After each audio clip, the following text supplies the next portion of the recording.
tienen que aceptar todos esto, tienen que aceptar todos el botoncito allí.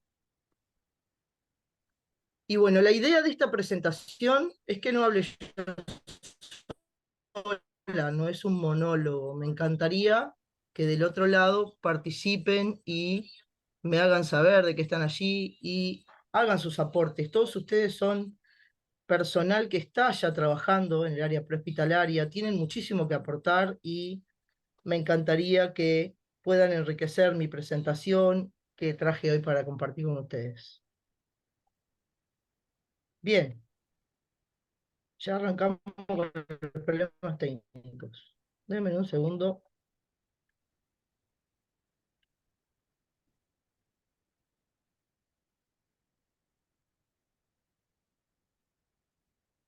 Dentro de las cosas que vamos a ver en esta presentación, vamos a hablar de las generalidades de la asistencia prehospitalaria en el trauma.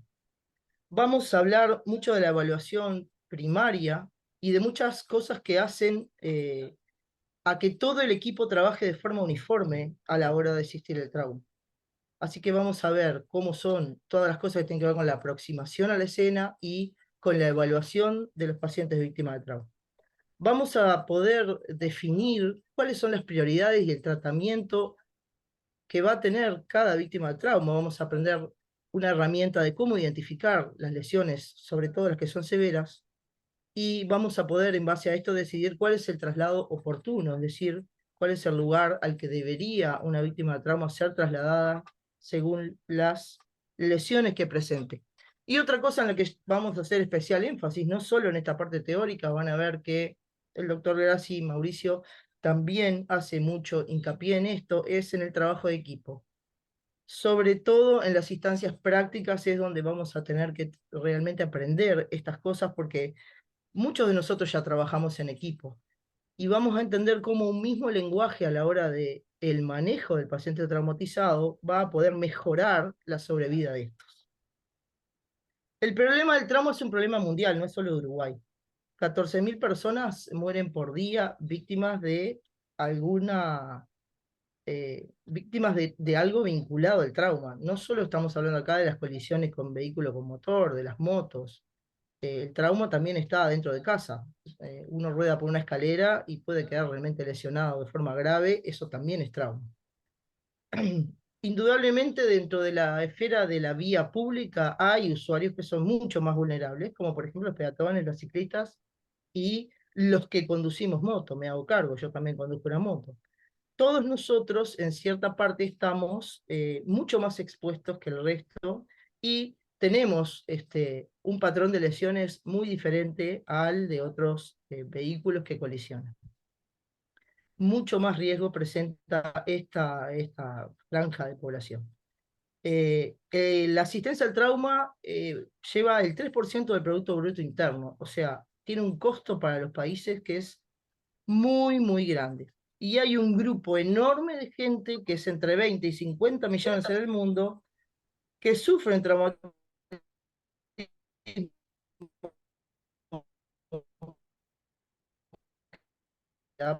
permanente. O sea que el problema es un problema grave. Y básicamente son pocos los sistemas que han logrado hacer un abordaje, un informe de vialidad 2023. Bien, en el 2023 hubo una disminución respecto al 2022 de 2,28% menos de gente que muere en siniestros de tránsito. Bien, ahora, no es que hayan disminuido los siniestros de tránsito, sí lo que pasa es que hay menos muertos. ¿Tá? Y miren el porcentaje, ¿no? La variación es muy mala.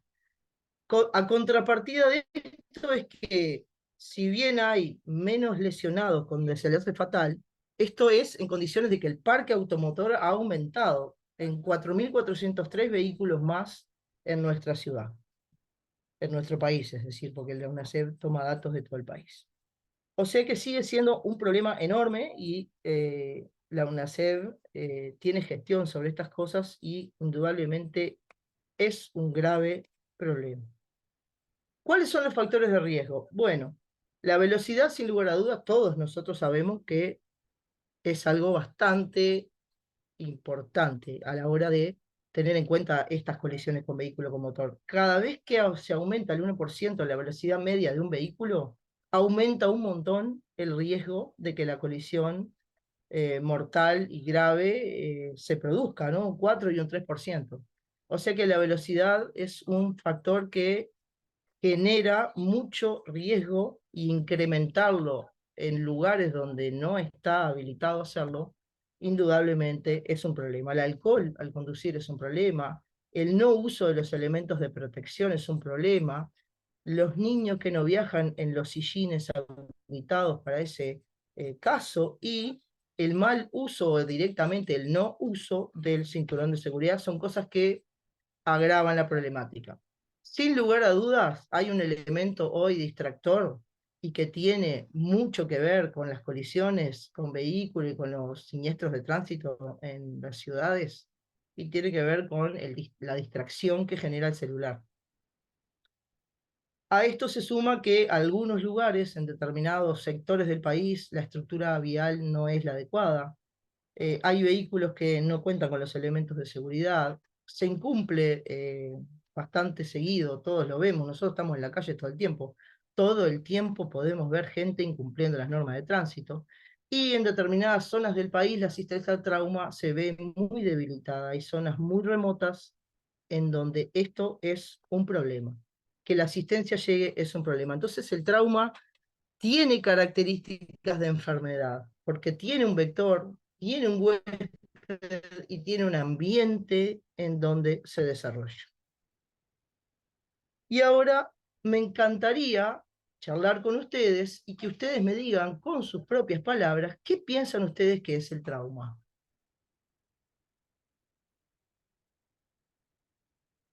Si se animan a participar sería genial porque así no quedo yo hablando sola.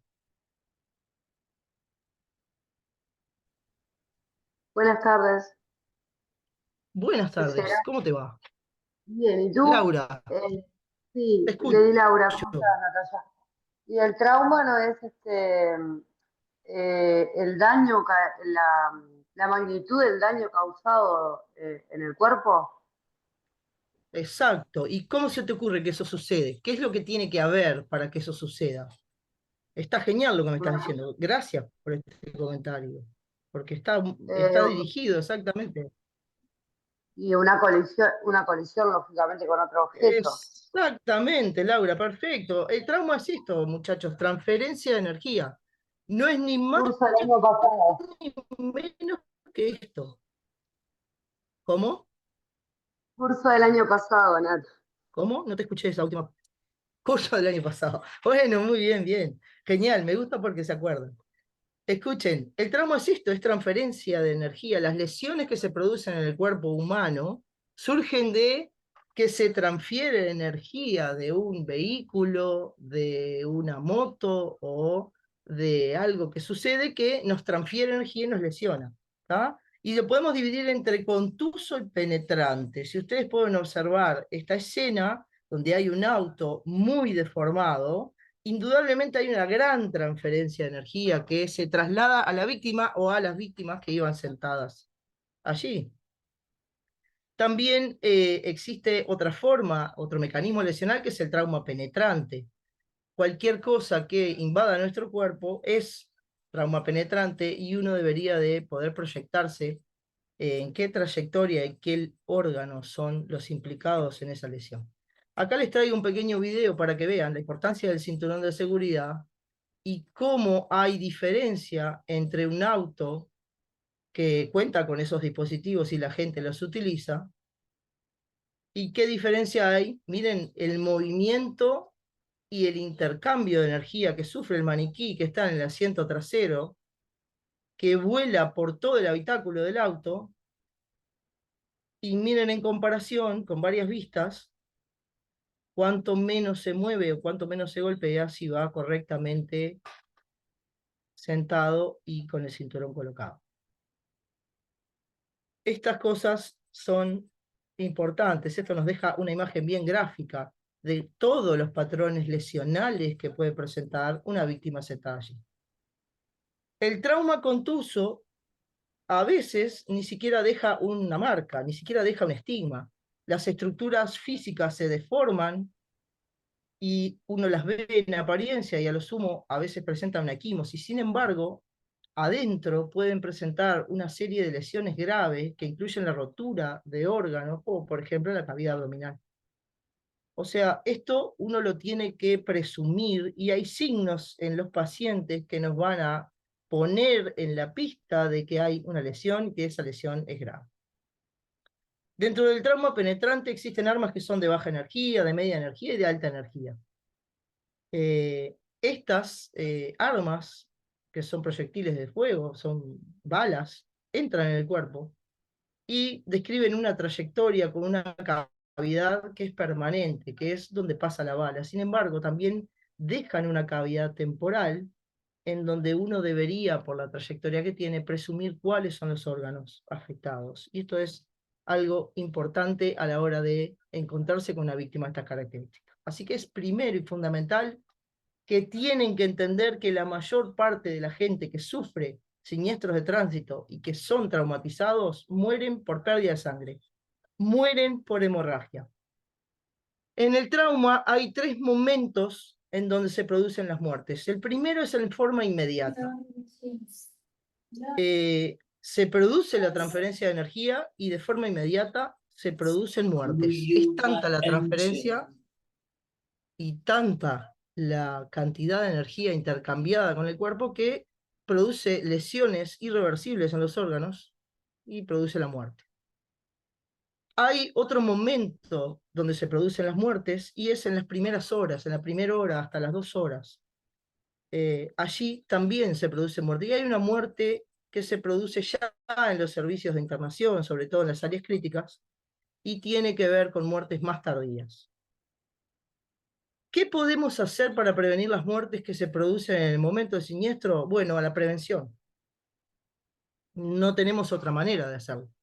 Prevenir es la clave y si hubiera un buen abordaje y buenas campañas de prevención, el 50% de estas víctimas ya no estarían. Es decir, ya no morirían. 50% menos de personas podríamos prevenir de que mueran en esta fase.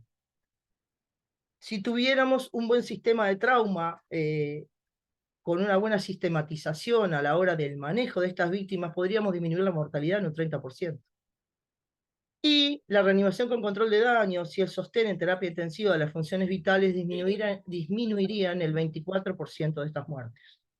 O sea que tienen que entender ustedes que en realidad un país debería plantear un tema que tendría que tratarse con mucho énfasis. La asistencia deberíamos estar todos sistematizados para que esto se cumpla y no haya problema, y debería de haber un sistema que pueda rehabilitar a estas víctimas de trauma para que puedan volver a sus casas, con su familia y a sus trabajos. Tengo otra pregunta para ustedes. ¿Dónde empieza la asistencia al trauma? A ver quién se anima a decirme.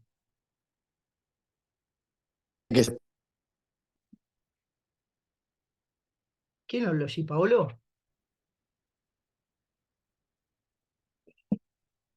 ¿Alguien quiso decir algo? ¿Dónde La, empezamos nosotros a pensar en asistir a las víctimas de trauma? sí, me escucha. Sí, te escucho, Jorge, adelante. Yo creo que una de las fases de lo que se quiere estar hablando ahora ahí comienza con la fase prehospitalaria, desde la recepción del llamado que está en el trauma Excelente. y mucho antes también desde la preparación del equipo, del Pero qué material, de grande, lo que tenemos. Jorge. Excelente, excelente, Jorge. Excelente, Jorge. Miren, preparación. Esto que estamos haciendo acá, esto de venir a un curso de trauma, que tenemos la suerte de que tenemos un centro de capacitación que lo ofrece. Esto es preparación, muchachos. Nos preparamos en el momento en que nos preparamos desde el punto de vista académico para la asistencia de esto.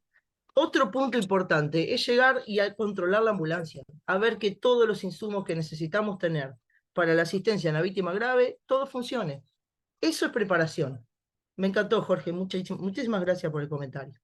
La comunicación, eso es una fase importante. Recibir el llamado con la mayor cantidad de datos posible para poder abordar a estas víctimas es fundamental. Hacer una buena aproximación a la escena.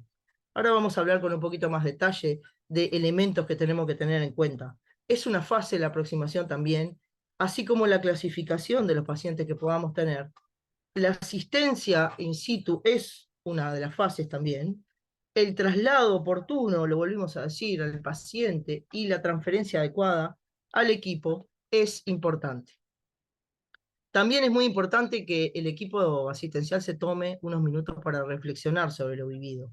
Aprendemos muchísimo cuando repasamos las acciones hechas y nos ponemos en cuestión de qué cosas podíamos haber hecho mejor, qué cosas hicimos bien y tenemos que mantener. Y este ejercicio sería genial que tuviéramos unos minutos mientras arreglamos el equipamiento y ordenamos todo para poder charlar sobre lo que vivimos. Indudablemente esto nos pone en tema, nos hace traer recomendaciones que uno u otro puede haber leído y esto mejora indudablemente la asistencia de las víctimas de trauma y ese es nuestro rol en este mundo. Los equipos, muchachos, esto es una cosa que hace siempre mención Mauricio, un concepto. Los equipos no se juntan cuando ingresan a la guardia para poder asistir al trauma. Los equipos se entrenan y entrenan duro. De eso se trata este curso, de entrenar para asistir al trauma. Y toda la preparación que ustedes puedan tener de talleres y cursos son lo que los van a poner a la altura de un equipo de alto desempeño, para que esa víctima tenga resultados favorables. Dentro de la preparación está la capacitación a la comunidad. Hay cursos, todo el mundo conoce, hay cursos con recomendación internacional que se hacen, ITLS, ATCN, PHTLS, ATLS. Estos cursos en general, todos tratamos de tomarlos en esta fase. Este curso que estamos dando acá tiene que ver con eso, es capacitación para poder formar el personal en la asistencia al trauma. Programa de formación permanente en el servicio, esto que hacemos acá, es esto, programas de formación para que todos hablemos el mismo lenguaje y todos sepamos cómo asistir a las víctimas de trauma. La ambulancia y el control integral del equipamiento es fundamental. Uno debería de tener, y no, esto no tiene que ver solo con la enfermería, tiene que ver con todo el equipo. Todo el equipo tiene que saber dónde se ubican las cosas y que todo lo que necesitamos para la asistencia al trauma esté disponible y esté funcionando. Esto hace que los equipos sean estables y puedan estar muy bien preparados para la ocasión. En la fase de aproximación, bueno, ahí tenemos que tener un montón de cosas en cuenta. La seguridad del equipo es fundamental. Hay escenarios que son muy inseguros. La seguridad es un elemento que no es estático, es decir, no juega solo cuando el equipo llega a la escena. Juega intra-asistencia y en el retiro de la asistencia también es fundamental pensar en la seguridad. Vivimos tiempos difíciles y hay cosas que tienen que ver con el trauma que son violentas como tiroteos y otras cosas más, otros conflictos más que hacen a que las escenas sean realmente inseguras. Entonces el equipo tiene que estar muy pendiente de esto. También hay que tener en cuenta factores climáticos. Si bien Uruguay no tiene extremos en ese tema, como por ejemplo sería nieve o calores extremos, bueno, hay días de invierno con mucha niebla y eso, indudablemente cuando uno se aproxima a la escena del trauma, es algo que hay que tener muy en cuenta. El agua de la lluvia, cosas que puedan ponernos en peligro o que puedan lesionarnos mientras realizamos la asistencia. Inclinación del terreno, pendientes, es otra cosa que hay que tener. Las características del evento, cuán magnífico es, cuántas víctimas hay.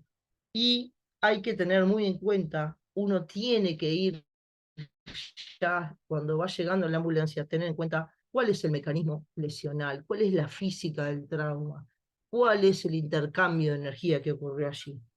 A eso le llamamos cinemática.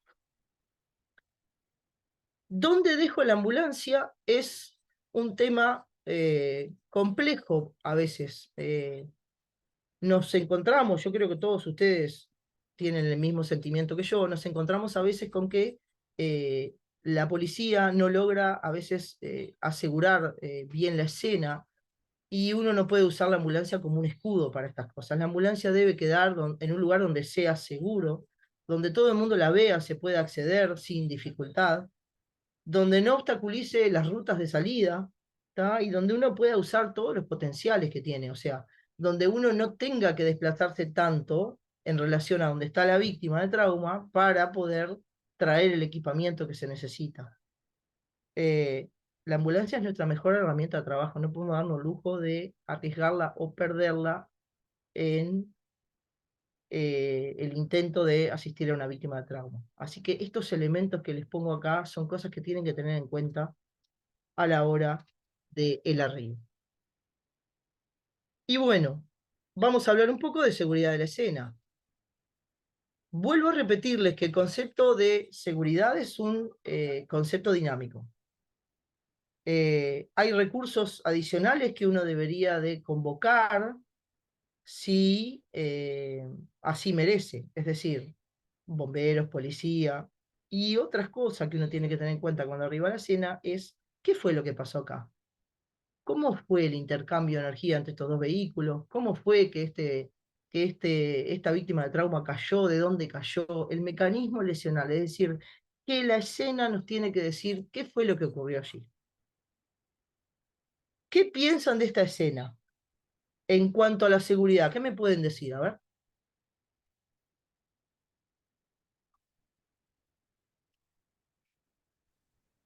Jorge, ¿qué me puedes decir en cuanto a la seguridad de esta escena? ¿Es segura esta escena? Pareciera que es una escena ya insegura porque hay un objeto inflamante ahí quemándose. Exacto. Perfecto. Eso es lo primero que uno debería tener en cuenta, ¿no? Hay algo que está prendido fuego. ¿Necesitaríamos recursos adicionales para una escena como esta? Y Y si sí, necesitamos, ¿cuáles son? Sí, los bomberos. Bomberos. Muy bien, Junior. Bomberos. Ya lo ves allá. Está en el fondo la ambulancia de bomberos. Genial, Junior. Gracias, Junior y Jorge, por los comentarios. Sí, señores. Acá necesitamos recursos adicionales. Necesitamos a alguien que asegure la escena Y la y policía que necesitamos... obstruye el tránsito, la policía que Policía de obstruye el tránsito tránsito. para evitar el tránsito de... Espectacular, muy bien, Federico. Todos estos elementos son recursos adicionales. Un recurso adicional.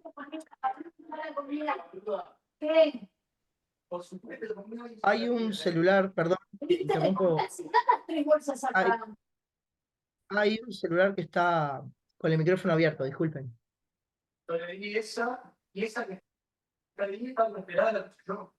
Você comió al mediodía. Vos tenés mi llave, tenés la Perdón, ¿hay algún celular que está con el micrófono abierto? Por favor.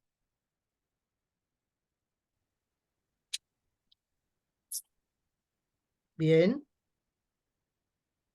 Entonces volvemos a esto que comentaron ustedes, muchachos, muy bien. Acá se necesitan recursos adicionales. Bombero es alguien que tiene que estar porque hay algo en llamas ahí. La policía debería estar para asegurar la escena y evitar que testigos o otra gente pueda llegar a lesionarse y nos incremente el número de víctimas. Y otra cosa que deberíamos de ver es cuántas víctimas tiene este siniestro y si necesitamos más equipos de apoyo para la asistencia de esto. Genial los comentarios, muchachos, muchas gracias. Una de las cosas que tenemos que tener en cuenta es poder hacer un triage. Es decir, poder clasificar si tenemos más de una víctima, ver qué paciente tiene más prioridad de evacuación y de asistencia. ¿Bien? Y necesitamos diagramar desde dónde estamos, dónde están los recursos necesarios para el tipo de lesión que tenga esa víctima.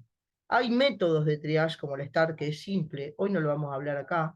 Hay tarjetas con las cuales identificar a las víctimas cuando no superan al equipo asistencial. Y es acá que tenemos que estar bien despiertos para poder hacer esta clasificación y para poder dar asistencia prioritaria a aquellos que lo necesitan y evacuación prioritaria a un destino que sea acorde a las lesiones que presenta la víctima. Ni bien arribamos y vimos todos estos aspectos en cuenta, hay que tener un primer vistazo, que es lo que todos hacemos. Esto, muchachos, acá yo no estoy enseñándoles nada. Esto lo hacen todos. Todos ustedes que trabajan en ambulancia y en el área prehospitalaria, hacen esto, hacen una impresión general del paciente. ¿Qué es la impresión general? Es un vistazo para ver si está consciente, si respira y cómo está. Es decir, si está inmóvil, tirado en el piso, no se mueve, no abre los ojos, o si está sentado o tiene movimiento, con lo cual de forma inmediata alejaría la palabra crítico de ello. ¿Qué piensan de esta señora si llegan al escenario este de trauma, donde esta señora se cayó y la encuentran así? ¿Cuál sería la impresión general que tienen desde el punto de vista de la conciencia? Y se cayó. Se cayó. ¿Está inconsciente, Federico? No, No. En principio se cayó, no ha logrado pararse, pero está consciente. Si está sentada de esa manera, ¿respira? sí. Bien, genial. O sea que en principio la impresión general nos diría que parecería no ser una enferma crítica. Claro que después tenemos que proseguir en la evaluación, pero la impresión general es esa. Federico, gracias. ¿Qué piensan de esta otra foto? Esta otra señora que yace al final de una escalera. ¿Qué me pueden decir de la impresión general de esta señora? Puede estar inconsciente por la caída también. Y sí, Que exactamente, se Federico. impresiona que se precipitó, puede haber tenido un TEC y puede estar inconsciente.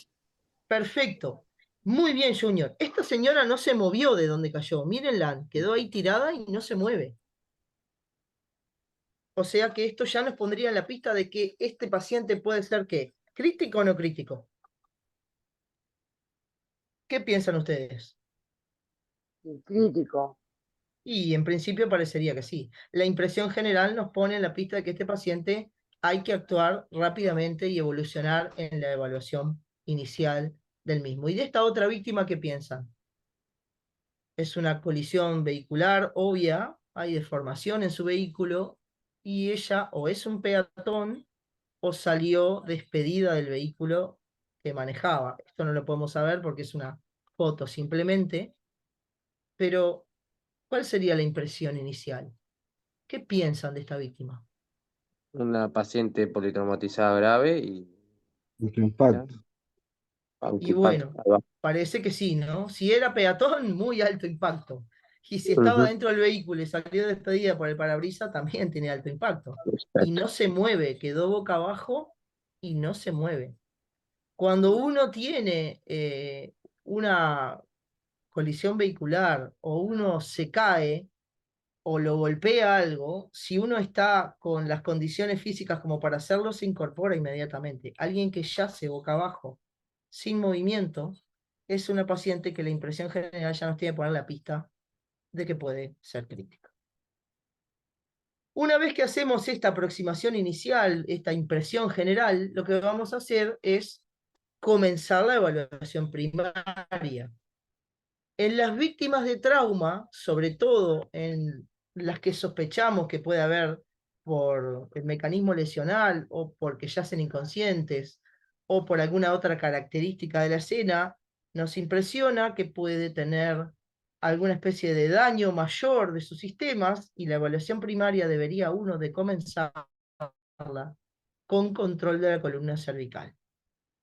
Un integrante del equipo debería de ponerse en posición de mantener la alineación de la columna de forma manual y otro debería de empezar el XABCDE. En el X vamos a ver el control de las hemorragias, en la A vamos a ver el control de la vía aérea y la permeabilidad de la misma, en la B deberíamos valorar la ventilación y la oxigenación, en la C la circulación, en la D el déficit neurológico, el estado de conciencia habría que valorarlo, y en la E deberíamos de exponer todo el cuerpo de la víctima en busca de otras lesiones. Cuando empezamos con el control de la X, con la evaluación de la X, que es el primer ítem de la evaluación primaria, ¿dónde vamos a buscar sangre? En la X nosotros buscamos hemorragias que comprometan la vida, hemorragias externas. ¿Dónde es el primer lugar donde buscarían sangre? En todo lo que es Pecho, externo al paciente. ¿Cómo? Laura, la cavidad. decime. Lo externo al paciente. Lo primero, Bien, estoy de acuerdo. ¿Y La dónde es lo escena. externo al paciente? La escena. Más concretamente, cuando ustedes piensen, Primero la piso. cavidad torácica, ¿no? a ver, cavidad torácica, bueno, tenemos que buscar sangrados allí, pero no en una primera instancia. En el piso. Muy bien, Lucía. En el piso. Gol, Lucía, en el piso. Muy bien, excelente, qué genial que participen, me encanta que participen porque es más dinámico. En el piso es el primer lugar donde buscamos sangre. ¿Por qué buscamos sangre en el piso? Bueno, porque la sangre que está en el piso, si es mucha, hay compromiso de la vida. Un paciente que pierde mucha volemia tiene muy disminuida su capacidad de transporte de oxígeno. Por lo tanto, va a tener comprometida la vida muy severamente. Que podamos cuantificar una estimación, podamos hacer de la cantidad de sangre que hay en el piso, esa sangre en el piso no sirve, sirve adentro del organismo. Quiere decir que si hay mucha sangre en el piso, cuanta más sangre en el piso haya, más compromiso de la vida hay. O sea que el piso es el primer lugar donde vamos a buscar sangre. Indudablemente en el cuerpo, como bien decían también ustedes, hay que buscar lesiones, ¿tá? Como cortes, heridas, y vamos a hacer un control de esto. Cada glóbulo rojo cuenta. Tenemos que rescatar todos los glóbulos rojos que podamos. Quiere decir que vamos a tratar de controlar esa hemorragia externa. ¿Bien? Y tenemos formas de hacerla, como la compresión directa. Lo primero que vamos a hacer con algo que sangra es tratar de comprimirlo y ver si esta compresión resulta eficaz. Vamos a tener en este curso de trauma taller de destrezas en donde van a aprender a hacer compresiones, van a aprender a poner torniquetes para detener sangrado, van a aprender a empaquetar heridas que son profundas y que tienen un sangrado abundante, y vamos a repasar, porque ustedes ya saben, todo lo demás ya lo saben, esto es simplemente repasar con ustedes cómo se estabiliza una fractura, porque también esta es una forma de control de sangrado. Cuando uno estabiliza una fractura, alinea las estructuras vasculares y nerviosas y alinea los músculos a su lugar, el hueso también, y todo eso favorece, ¿tá?, la hemostasis, favorece la detención del sangrado. Y también contribuye a que disminuya el dolor. Es importante que tengan en cuenta que hay hemorragias que las podemos controlar y otras que no. Y para esas no podemos demorar en el traslado. Es decir, aquel trauma penetrante y aquella hemorragia externa que no la podemos controlar por ningún método, como por ejemplo en la unión del cuerpo, donde es difícil comprimir, es difícil poner un torniquete, allí tenemos que hacer una compresión lo mejor que podamos y tenemos que cargar y llevar al sitio indicado para la víctima y para sus lesiones. No podemos demorarnos en esto. Bien, continuamos con la evaluación primaria y vamos a hablar de la vía aérea. Una vía aérea obstruida, muchachos, mata pacientes de forma inmediata. En pocos minutos, un paciente con una obstrucción de la vía aérea tiene compromiso de la vida en pocos minutos. Hay técnicas que también las vamos a ver en el taller presencial, donde ustedes van a poder aprender a permeabilizar de forma manual, abrir la vía aérea de una víctima inconsciente, porque como ustedes bien saben, lo primero que obstruye la vía aérea en una víctima inconsciente es la lengua. Y en el trauma, la maniobra frente-mentón para hiperextender y liberar la lengua para que se desobstruya la vía aérea es una maniobra que no se puede hacer. Por lo tanto, hay que hacer una maniobra de elevación del mentón que la vamos a poder practicar. Hay otros elementos que nos van a ayudar a mantener la permeabilidad de la vía aérea, como son la utilización de la cánula de Mayo, que correctamente hay que medirla para poder insertarla adecuada para ese paciente. La pinza McGill es algo que nos va a ayudar a desobstruir la vía aérea de los pacientes y retirar elementos sólidos a la vista que podamos ver y sacar. Y sería ideal poder contar con una cánula rígida o una sonda de aspiración para poder liberar sangre, vómitos u otras cosas que estén allí. Si seguimos con la evaluación primaria, viene la B. La B es la ventilación. Debemos valorar si el enfermo ventila adecuadamente, porque eso nos dice si puede oxigenar adecuadamente. Es decir, que la ventilación esté comprometida, compromete la oxigenación del cuerpo. ¿A dónde arranca la evaluación de la ventilación? A ver, ¿Qué me pueden decir ustedes? ¿Dónde les parece que uno debería de mirar para empezar a evaluar la ventilación? No debería. No, ¿dónde no debería? ¿Dónde deberíamos mirar o qué parte del cuerpo deberíamos Observar los movimientos del tórax. Del Sí, tórax. genial, Junior, me encantó, pero hay una estructura que tenemos que mirar anatómica antes del tórax, que es donde arranca la B o donde termina la A, como quieran. Pero ya hablas de haciendo la laringoscopía o al examen físico. No, la ventilación la Miramos evaluamos. en la laringe que no haya estriado laringio, que no hayan retracciones. Bien, bien, ¿y eso dónde está, Junior, anatómicamente? En el cuello. En el cuello, exactamente. Genial, Junior, gracias. La vía aérea, muchachos, la evaluación de la vía aérea termina con la inspección del cuello. Tenemos que ver que el eje visceral del cuello esté alineado, que no haya deformaciones, que obviamente la vía aérea no tenga ruido, como bien dijo Junior, ¿tá? Porque eso nos pone en la pista que hay cierto grado de obstrucción, o por cosas que están ocupando la boca, o por traumatismos directos. Y lo otro es importante, ¿qué es lo que más mirarían en el cuello? A ver, yo les estoy dando una pista, miren. Si me pueden ver, les estoy dando una pista. Ingurgitación yugular. Espectacular, Junior. ¿Por qué mirarías las venas del cuello, Junior? Para valorar la ventilación. Y porque puede que o sea, que haya un neumoperitoneo, un neumotórax que esté obstruyendo y eso haga que se ingurgiten las venas del cuello. Un neumotórax, Sí. exactamente. Si las venas del cuello están ingurgitadas y aparece trabajo respiratorio aumentado en el enfermo, ¿tá? Eso nos pone en la pista de utilización de musculatura accesoria, ¿no? Dificultad para la respiración, nos puede poner en la pista que hay un neumotórax. Así que el cuello va a ser lo primero que miremos. ¿Bien? Después vamos a hacer la inspección, el IPA, ¿no? La inspección, palpación, percusión, auscultación del tórax. Si necesitamos o consideramos que hay que oxigenarlo, vamos a hacer con un dispositivo de alto flujo para garantizar un buen aporte de oxígeno. Si el paciente no es capaz de ventilar por sí mismo, hay que ventilarlo con presión positiva, vamos a utilizar la bolsa válvula máscara.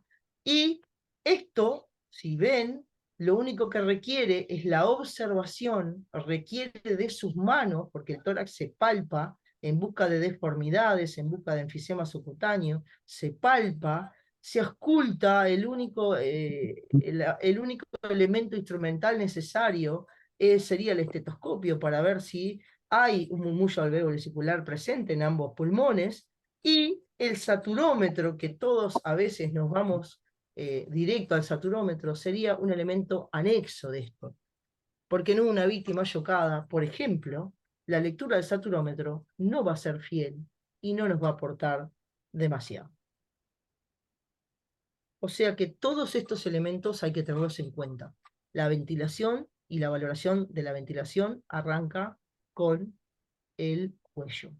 Hay que ver las estructuras del cuello, luego hay que palpar, hay que inspeccionar la expansión torácica, luego hay que palpar ese tórax. La percusión casi que en la vía pública se vuelve dificultosa, pero sí la auscultación es necesaria para ver de que ese tórax pueda tener una entrada de aire garantizada en ambos pulmones. Si uno llega a encontrarse con un neumotórax hipertensivo, bien, o sea, que entre las pleuras se acumule tanta cantidad de aire por un traumatismo que lo ocasione, que el pulmón quede resumido a uno de los lados y esta presión, si no la controlamos, termine comprometiendo la vida porque oficia como de taponamiento, termina taponando las estructuras vasculares grandes del corazón, la cava, la aorta, por exceso de presión, y esto hay que llevarlo a isotensivo, hay que descomprimir con aguja. Bien, esto tenía una recomendación tiempo atrás, que era en el segundo espacio intercostal, en la línea medio clavicular. Las últimas recomendaciones que tienen que ver con las principales instituciones del trauma a nivel mundial, como el Colegio Americano de Cirujanos y NAEM, recomiendan hoy el quinto espacio intercostal en la línea axilar anterior como lugar recomendado para el abordaje de la punción con aguja para volver un neumotórax que es hipertensivo a isotensivo. Si tuviéramos nuestra víctima con una herida soplante en el tórax, es decir, por ejemplo, un disparo de proyectil que deja una herida, que succiona, que sopla, esto debería de cerrarse por 3 lados con un apósito, porque esto garantiza o intenta garantizar de que no se genere este neumotórax hipertensivo, que si se genera de igual modo, hay que drenarlo con aguja. Bien.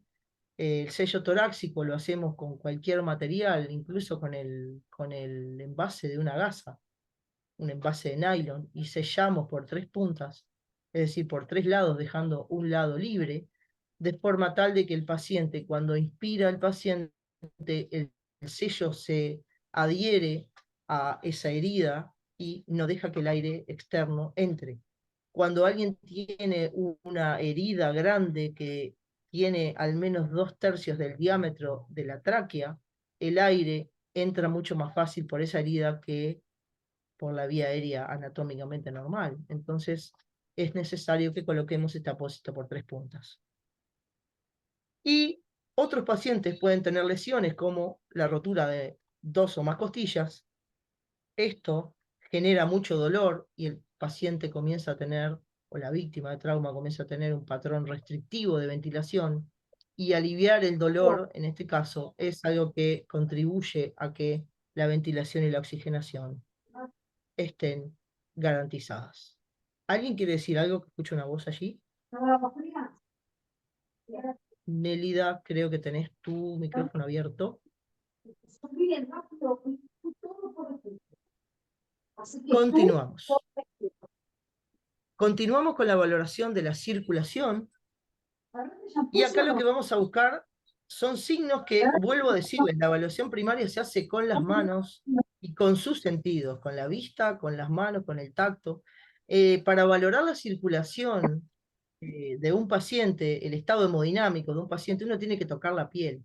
Si la piel está cálida, la perfusión es adecuada. Si la piel está fría y está pálido, el paciente, hay un compromiso de la circulación. La frecuencia cardíaca aumentada y el pulso y sus características también nos pueden poner en la pista de que este paciente puede tener una pérdida que, si bien capaz no es externa, sí puede ser interna y comprometer la vida.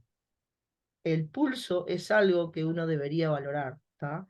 Si está presente, si es fuerte, si es filiforme, si es muy débil y si la frecuencia está rápida, la piel está húmeda, fría, en lo distal, eso nos puede poner en la pista de que el paciente tiene un problema y su perfusión no es adecuada. El relleno capilar, cuando es de 3 segundos o mayor, también puede decirnos de que ese paciente tiene un compromiso en su hemodinamia.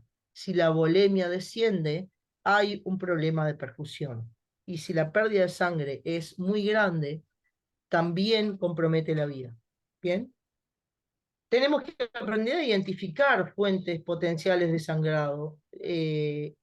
Por eso es importante ver la cinemática, es decir, ver la física del trauma, ver el intercambio de energía, cuánta energía se intercambió con ese cuerpo, qué lesiones tiene ese cuerpo, y hay signos como hematomas o equimosis que nos pueden decir que atrás de la pared, la estructura que está atrás puede estar severamente comprometida, y uno tiene que buscar en el tórax, en el abdomen, en la pelvis y en los huesos largos de la pierna, sobre todo el fémur, tiene que buscar sangrados.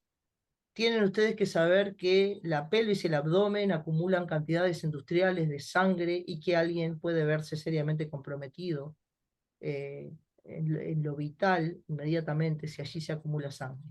El fémur, tienen que saber ustedes que cada pierna fracturada puede acumular hasta 1,5 litros de sangre, y eso es una hemorragia que compromete severamente la vida. Al momento de control de la hemorragia, hay hemorragias que uno, como ya nombramos, las puede controlar desde fuera, con estrategias para eso, y hay otras que no, y que el sangrado va a ser interno. Y acá viene una cosa con la que hay que tener cuidado, que es con la reposición de volumen. Yo soy de una época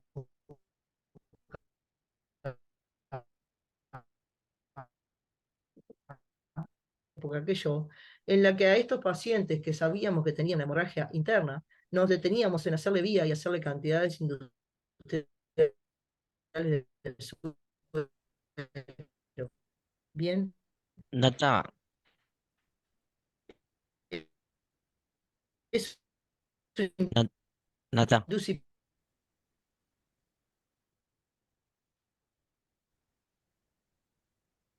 ¿Me escuchás, Mauri? sí, ¿Me me escuchan parece que ahora? se te entrecortó un poco. Se te cortaba y no se te escuchaba, Nata. Ah, bien, paren, ¿se cortó el audio? No, no se escucha, pero esta diapo se cortó desde el inicio. Bien, Mauricio, ¿desde dónde no se No, escuchó no, más? desde que eras de otra época.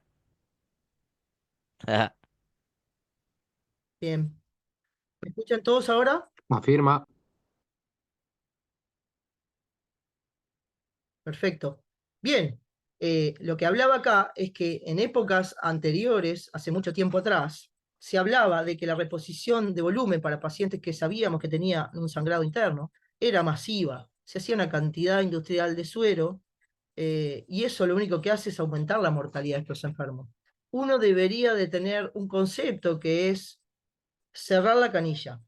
El destino final de este paciente y las chances de sobrevida de este paciente se juegan en un bloque quirúrgico, se juegan en un hospital con todos los recursos. Quiere decir que uno debería de optimizar el traslado de estas víctimas, incluso si no pueden en un intento poner vía durante el traslado o llevarlo sin vía. Y esto es importantísimo porque la solución final para este enfermo o para esta víctima de trauma está en el hospital, en el bloque quirúrgico con el cirujano. Nosotros lo único que tenemos que hacer es poner en la sospecha y que los signos clínicos nos digan que este paciente tiene una pérdida de sangre y cargar y llevarlo lo más rápido posible. Y detenernos a hacer las mínimas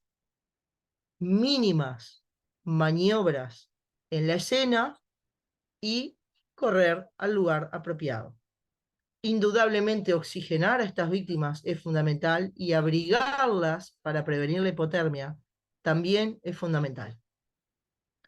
Acá hay un concepto que se llama hipotensión permisiva. Si uno tiene algo que sangra internamente y no se puede controlar desde fuera, cuando uno agrega cantidades industriales de volumen circulante, o sea, agrega suero, lo único que hace es aumentar la presión sistémica y favorece a que el sangrado, en vez de cohibirse, aumente.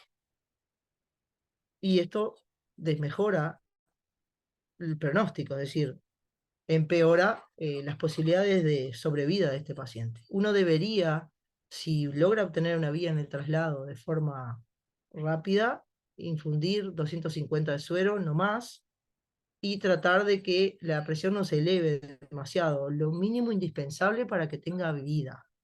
Sería genial poder disponer de sueros calientes. En Uruguay creo que nadie tiene la posibilidad de infundir sueros calientes. Acá tenemos que tener en cuenta que la solución final, lo vuelvo a repetir, está en el bloque quirúrgico. Un paciente que sangra de forma interna no lo podemos controlar y lo que hay que hacer es cargar y llevar. Oxigenar, optimizar la oxigenación de ese paciente y abrigarlo. El ácido tranexámico es un fármaco que está indicado para estas hemorragias que no se pueden controlar. Nata. ¿Alguna duda con esto? Mauri, ¿querés comentar algo? Sí, ahí yo quería meter un bocado, porque esto es un poco difícil de cambiar después de tantos años, y es normal que eso pase, ¿no? Entonces, creo que está bueno que, como tú muy bien decís, el paciente perdió sangre y lo que precisa es sangre, eso no cabe ninguna duda. El suero, ya sea Ringer o fisiológico, no transporta oxígeno. Y no hay ningún estudio que haya demostrado que la utilización de estos sueros en el shock modifique la mortalidad. Es más, si damos mucho, inclusive pueden empeorar el pronóstico de los pacientes. Porque a veces cuesta un poco cambiar esto, indudablemente, y empezamos a pasar suero a chorro.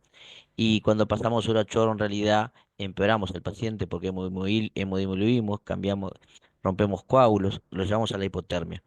Pero más de esto está bueno que sepan que no hay ningún estudio que haya demostrado que la reposición con suero fisiológico o lactato Ringen en forma enérgica, por más que sea precoz, haya aumentado la mortalidad. Entonces, a veces seguimos perdiendo tiempo en colocar una vía venosa periférica y no se puede perder tiempo valioso en eso. Simplemente eso. Gracias, Mauri. Tal cual. Lo que pierde el paciente es sangre y nosotros lo que tenemos para reponer en el prehospitalario es suero. El suero no transporta oxígeno y el paciente se beneficia de un traslado rápido a un centro oportuno. Hay otras estrategias de control de sangrado que las vamos a poder practicar en la instancia presencial y tienen que ver con la colocación de una faja pélvica. Si presumimos que el paciente puede llegar a tener una fractura en la pelvis, empaquetarla es lo ideal si la objetivamos o si la sospechamos. Esta estrategia debe implementarse incluso si la sospechamos. La podemos hacer con una sábana, como bien la vamos a practicar en el centro de capacitación, en nuestra instancia presencial, y van a poder irse con una idea clara de cómo uno debería empaquetar una pelvis si sospecha que tenga una fractura. Lo otro es la ferulización de los miembros. Esto también es una estrategia para control de sangrado, como ya se los comenté anteriormente. Llegando a la valoración de la D, uno debería de evaluar a estos pacientes con la escala de Glasgow. En este tema no me voy a meter mucho porque tienen una clase preciosa con Mauricio sobre esto, que es lesión cerebral traumática. Yo lo único que les digo acá es que la valoración se hace con la escala de Glasgow. Uno debería de puntuar exactamente cada ítem de la respuesta ocular, verbal y motora. Incluso uno debería en el traslado de hacerlo evolutivo esto, es decir, hacerlo una y otra vez. Las víctimas graves tienen que entender ustedes que nunca salen de la evaluación primaria. Se entra una y otra vez, se revisa una y otra vez el XABCDE, porque el paciente está inestable. Y uno debe consignar la disminución traumática. Y es serio hacerlo por el ítem, es decir, tiene tal número de apertura ocular, tal de verbal y tal número de motora. Y uno debería describirlo así tal cual en la historia clínica. Bien, esto se lo dejo a Mauricio, que es una clase preciosa. Nosotros tenemos acá que jugar a prevenir la lesión secundaria. Por la primaria uno no puede hacer nada. Esto es un tema precioso que Mauricio lo va a tratar con ustedes. Acompañando a la escala de Glasgow está la semiología de las pupilas, es decir, uno debería de valorar la reactividad, el tamaño, aumentarlo evolutivamente durante todo el tiempo que les toque estar en la asistencia de este paciente en la historia clínica. Y lo último que queda de la evaluación primaria es la exposición corporal completa, que obviamente uno no lo va a hacer en la vía pública. Generalmente en esta parte subimos a palpaciones ocultas bajo la ropa, especialmente en invierno, pero no permitiendo que se enfríe el paciente. Es decir, llega la época en la que deberíamos tener, incluso ya que contamos con aire acondicionado atrás, mantener cálida el salón de la ambulancia para prevenir la hipotermia. Al trauma, la hipotermia le hace muy mal y empeora el pronóstico de estas víctimas. Quiere decir que precalentar cuando uno está en esos días agitados de vía pública los salones de las ambulancias a la hora que nos toque asistir a las víctimas es una estrategia que va a contribuir a prevenir la hipotermia. Entonces, resumiendo, uno debería de hacer la asistencia prehospitalaria en la escena, hacer la evaluación primaria en la escena, y ustedes me dirán, habría que averiguar alguna cosa del paciente, si es importante tener algún dato del paciente, datos de patologías crónicas, de fármacos que toma. Si tenemos posibilidad de obtenerlos de alguien conocido en la escena que nos diga, en el camino es lo que hay que hacer con una víctima grave, estamos hablando, ¿no? Indudablemente hay otra serie de pacientes con traumatismos menores en los cuales la evaluación secundaria se puede hacer perfectamente sin que eso comprometa la sobrevivencia de la víctima. Pero hay otras víctimas que realmente el tiempo es tirano, que hay que correr, que necesitan llegar a un bloque, en el cual no podemos detenernos a hacer el sampler. hacer una evaluación secundaria y obtener datos como las alergias, la medicación que toma previa, los antecedentes patológicos que pueda tener ese paciente, cuántas horas de ayuno o no tiene. Es importante consignar todas estas cosas porque un estómago lleno puede complicarnos el manejo de un paciente, sobre todo si una de las intervenciones que deberíamos realizar es la intubación. Bien, así que estos datos que forman el sampler uno debería de poder recogerlos en el camino. En la población mayor, fármacos como los anticoagulantes pueden realmente complicar todos estos escenarios. Hay otros fármacos que son los betabloqueantes que pueden disminuir la respuesta al shock. Bien, y podemos tener un paciente en shock que no tenga la respuesta fisiológica del gatillado, del aumento de la frecuencia cardíaca. Estos datos son importantes de obtener. Sí podemos, pero sí no detener, esto es importante que lo tengan en cuenta, sí no detener la asistencia óptima y disminuir el tiempo de escena por obtener estos datos. Uno no debería de pasar más tiempo en la escena de lo necesario para obtener información, sobre todo en estas víctimas graves, ¿no? Y después deberíamos de tener una herramienta para hacer la transferencia. La transferencia es una parte fundamental de la asistencia al trauma. De nada sirve hacer una asistencia preciosa en la escena si a la hora de transferir al paciente hay información que obviamos comentarle al equipo que nos recibe. Uno debería de presentarse y presentar al paciente. Debería de, idealmente, describir, si pudo obtener la información, sobre las alergias, medicación o patologías previas, antecedentes que tenga el paciente. Debería de hacer una descripción lo más objetiva posible y completa de los eventos, es decir, cuál fue el mecanismo lesional que esta víctima sufrió. Habría que describir si hubo más de una víctima, si hay muertos en la escena. Todo eso es importante. Si hay un muerto en una colisión vehicular y estamos trasladando a otra víctima, ese muerto nos habla de que ahí hubo una gran transferencia de energía. Es importante consignar esto en la transferencia del paciente. Deberíamos de contarle a los compañeros que nos reciben cómo es, qué elementos encontramos, qué amenazas a la vida encontramos en la evaluación primaria, el examen físico completo, los signos vitales que tenemos y qué intervenciones realizamos. Incluso sería genial poder sugerir qué cosas pensamos que o no nos dio el tiempo o no pudimos hacer, qué cosas sería genial que se pudieran completar en la fase intrahospitalaria.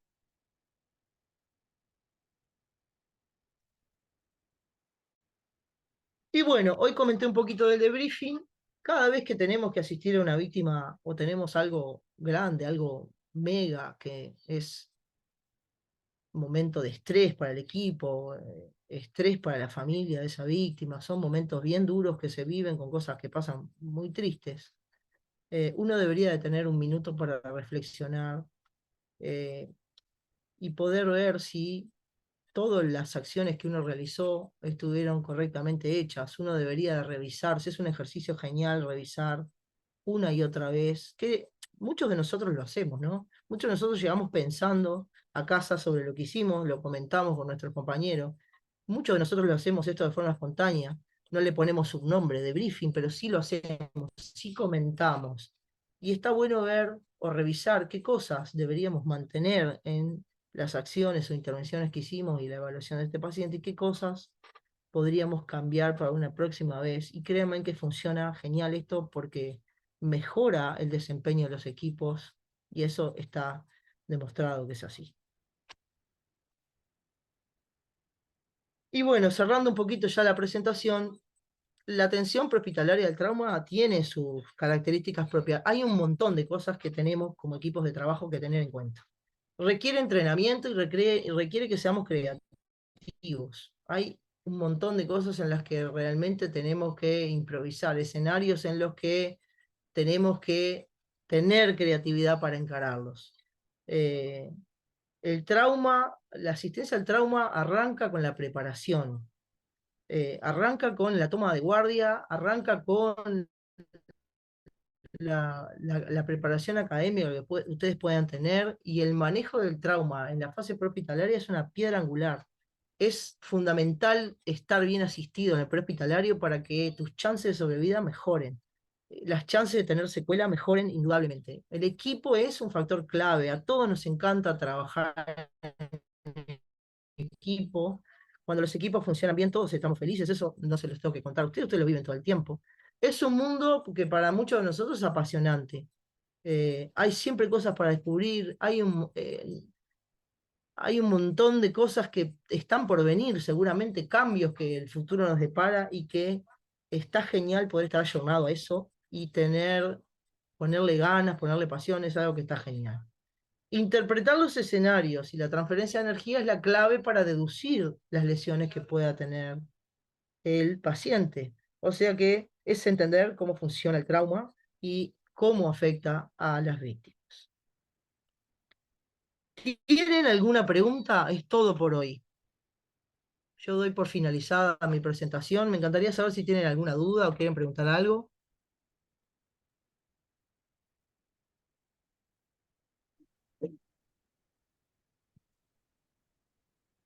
Estimados. No, Muchas, por hoy tengo claro. Gracias, Junior. muchas gracias, Nata. No, gracias a ustedes. Gracias, beso. Gracias. Lucía, Muchas gracias, gracias. Nata. Bueno, escuchen, mañana van a estar teniendo la instancia por Zoom con Mauricio. A la brevedad les vamos a pasar el enlace por Zoom. Mauri, ¿vos querés decir algo?